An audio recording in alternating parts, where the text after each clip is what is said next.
Alors voilà mon implémentation du jeu de la vie. Alors au départ, une page aléatoire se génère avec des pixels allumés ou éteints. Et puis ensuite, voilà, l'algorithme se lance. Donc sachant que bon, l'algorithme du jeu de la vie, c'est simplement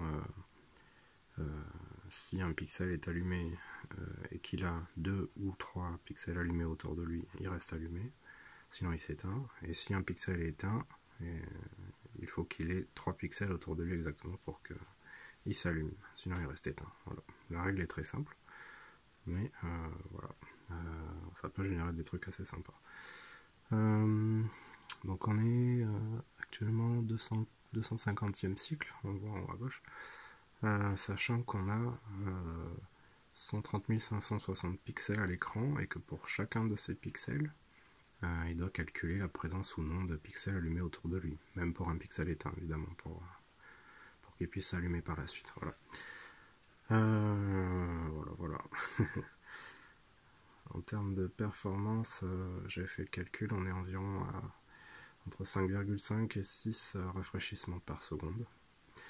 Sachant que j'ai également ajouté la possibilité de modifier la résolution. Donc en appuyant sur les touches,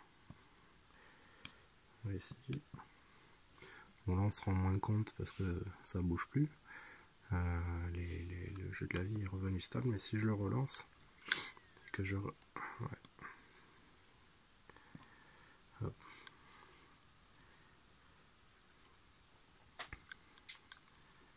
Donc ça c'est le firmware original. Hop, le firmware modifié.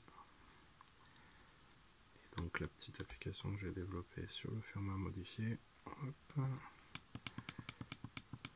Tac.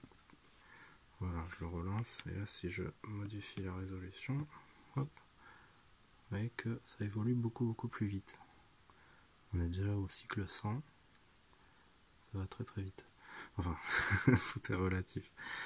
C'est un vieil équipement, un vieil Arcos, un vieil MP4 des années qui est sorti en 2005, voilà, pour la petite précision.